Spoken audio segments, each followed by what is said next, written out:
when we sing that song, "This is the day that the Lord has made," we're still living in that day that He made. This day, the Scripture is fulfilled in your ears. Now, what does He mean by that? Don't have to wait. It's true right now. So I would think, see, what I would suppose would happen, all those people in the congregation who were brokenhearted, who were captive, who were blind, who had things wrong, what you might suppose is He just announced, here it is for you right now. Somebody, maybe, at least would just get up and come and say, "All right, give it to me. Lay it on me, Jesus. I'm ready right now." But look at what happened. Oh, you know what? Let's don't. I want to read it from another gospel. Phil, let's read about this same happening in Mark's gospel. Turn to Mark's gospel, chapter 6. I want to show you now. Well, let me just read it, then I'll tell you why I want to show you this. This same happening is recorded by Mark, but he doesn't give us the word. Mark 6, that's not the right one. I must have got the wrong one. What did I say?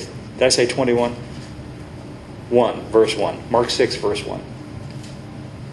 He went out from thence and he came to his own country, and his disciples followed him. Okay, give me the next one.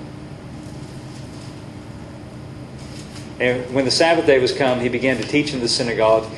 Now what he taught, we have record of in Luke. We just heard it. Mark doesn't tell us what he said, but we know what he said because we just read it in Luke.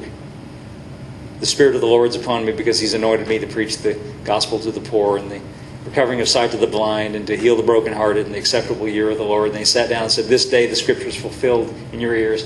Mark tells us a little different. He doesn't tell us all the words, but he says, many hearing him were astonished. They couldn't believe it, in other words. And here's their reaction to what he said. "From whence hath this man these things?" In other words, who does he think he is? That's what that means. "And what wisdom is this given to him? And why does he think he's so smart?" Do you get that attitude from this? "That even such mighty works are wrought by his hands." Next verse. "Is not this the carpenter?"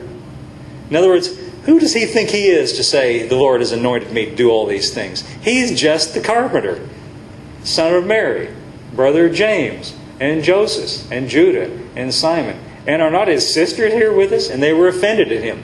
Now, please note that they did not believe what he said. See, now I've been reading and telling you some things that are very positive, haven't I? About the will of God and what He wants and all these good things. The question that naturally arises in our minds, if that's the will of God, if He really does want all those things, why don't we see those things? Because let's be honest. It's okay if we're honest even in church. Let's be honest. Looking around, we don't always just see all those things just everywhere. Could we be that honest? Why don't we? Well, and I think this is one reason why we don't. Jesus announced all of that, and the people in His own hometown, where He preached all this good news, it says they were offended in it. Give me the next verse, Phil. "Jesus said to them, a prophet is not without honor, except in his own country, and among his own kin, in his own house." Next verse. And listen to this. This is, in some ways, these are sobering words. "He could there do no mighty work." Now, what does it imply to you when you read the words, "He could there do no mighty work"? What it makes me think is He would have and He wanted to, but He couldn't. Make you think that? Now, we don't like to think that He's limited at all. We like to think that Jesus is some kind of a magician with a magic wand, and He just goes around ding, ding, like that. It doesn't work that way. The sad fact is there is participation needed on the receiving end. He could there... Do you see those words? "He could there do no mighty work, save He laid His hands on a few sick folk and healed them." Well, at least He was able to do that. He laid His hands on a few sick folk and healed them. Next verse. What was the trouble? "He marveled because of their unbelief." What does that mean? They didn't believe it. So there's two parts to this. There's the giving end and there's the receiving end. The giving end, coming out of heaven, comes under the category of grace. Did you notice He didn't charge for any of this? He didn't say you have to pay for it. It was all free.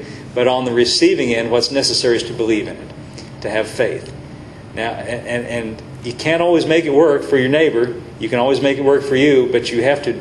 See, when you're confronted with all of this good news, each individual has to say for themselves, that's it, I take it. I believe it. It's good for me. I take it. It's just like salvation, you know. You can't get somebody else saved because you want them to. Every individual has to take it for themselves. See, he said he marveled because of their unbelief, and he went around about their villages teaching. He went around about the villages teaching to try to remedy the unbelief by teaching a little more. Let me show you another one that sort of also bears on this. Phil, give me James chapter 1 with verse 5. James chapter 1, verse 5. I'm just going to read it up here. James chapter... Okay. Listen to this. If any of you lack wisdom, let him ask of God. We're talking about prayer, aren't we? That gives to all men liberally. You know what that means? He gives to everybody freely. Not holding back with anybody. See, this is totally the opposite of what most people think. They say, well, it might not be the will of God for me to have. Oh, yes, it is. He gives to everybody that asks him freely. Did you see that in this? And he's talking about wisdom here, but this applies generally. Notice these words. God gives to all liberally. That means freely. He gives to everybody freely. Didn't Jesus say, ask and it shall be given you? Everyone that asks receives. Didn't he say that? Is this teaching the same thing? He gives to everybody freely and upbraideth not. You know what that means? He doesn't find fault. Isn't that beautiful? Anybody that asks him, he freely gives and he doesn't even find fault. That's how we disqualify ourselves. Sometimes, I'm not worthy. Well, that's true. I'm not either. Nobody is. But he gives to everybody freely and doesn't find fault. I think that's beautiful. Everybody's qualified. Everybody's able to have it. He has everything everybody needs, and he gives it freely. He doesn't find fault. Ask, and it shall be given him. Isn't this just like what Jesus said? Remember? But James adds a little more to it. Look at the next verse. But let him ask in faith. Now, does that remind you of what happened back in Nazareth, where it said that Jesus marveled because of their unbelief? They didn't believe, and so he could there do no mighty work. Let him ask in faith, nothing wavering. Now here's where, it's funny, we can talk about the Christian life, and in some ways it's easy, but in some ways it's very hard, because this is not as easy as it might first seem. Let him ask in faith, nothing wavering. Oh, listen, it's the easiest thing in the world to waver. Has anybody ever found out that's true? I have. I don't need to point fingers at anybody else. Let him ask in faith, nothing wavering. For he that wavers is like a wave of the sea. And what a beautiful background, Phil. Thank you for that. You've got the perfect background. The wavering sea back there. Wavers is like a wave of the sea, driven with the wind and tossed. Okay, next verse. Let not that man think he shall receive anything of the Lord. Now, some people read this wrong and think it says that God won't give it to him. No, it doesn't say God won't give it, because we just read he gives freely to everybody and he doesn't find fault. It doesn't say God won't give, it says he won't be able to receive. Now, you might think, well, you're splitting hairs. Well, maybe so, but there's a giving end and a receiving end. The giving end is free, and it's free for everybody. But the receiving end is where the trouble is. If there's a problem, it's not on the giving end, it's on the receiving end. It's just like in your car. If I get in the car and I can't pick up KALV, the local radio station, I don't go call them on the phone and say, what's wrong with you people? You're not sending me the signal. Because probably they are sending the signal. Probably I don't have it tuned in right. And nowadays we have these digital radios where you just punch the button. But I remember back in the good old days where you had to turn a knob. Remember that? And I've had some pretty rotten radios in my farm trucks especially. To get some dirt in there and some static. And sometimes it's kind of hard to tune it in. And I'll tell you what, I've got a wheat truck, and when I drive down the road in a wheat truck and it's bouncing, and I got a load of wheat, and I just did this the other day, so it's vivid in my mind. Try to tune in the radio, and you're bouncing up and down like this, and you're being tossed. It's kind of hard to tune it in, It's kind of hard to keep it. If I had to keep it tuned in, it's a challenge, in other words. It's a challenge to tune it in and keep it tuned in. But see, that's what he's saying here. If you're going to ask something of the Lord, you can't be wavering. You've got to tune in, keep it tuned in. You can't be thinking, I receive, thank you for it, I believe you want me to have it, and, positive faith attitude toward the Lord 1 minute, and then doubting it the next minute, because now it's like turning it off, on, off. Sometimes we think of faith as like a switch. We even sing a song like that about the switch of faith. If I came in here and the room was dark, I don't have to pray to the power company to send the power. The power's already sent. It's up to me to turn the switch on. But what if I stood back there and turned it on, turned it off, turned it on, turned it off, turned it on? We wouldn't be having a very solid experience of light, would we?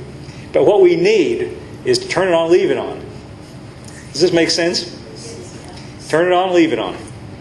It's easy to waver. It's easy to, or it's like the thermostat. If we come in here and the room's hot, which I have come in here on Sunday mornings and the room is hot, and then so I turn the thermostat down, and it starts to get cool. Now, if somebody came along later and turned the thermostat back up, the room wouldn't react. You see, it takes time for the room to get to the temperature you set the thermostat. But if you don't leave it set, it can't ever get to that temperature. Does this make sense?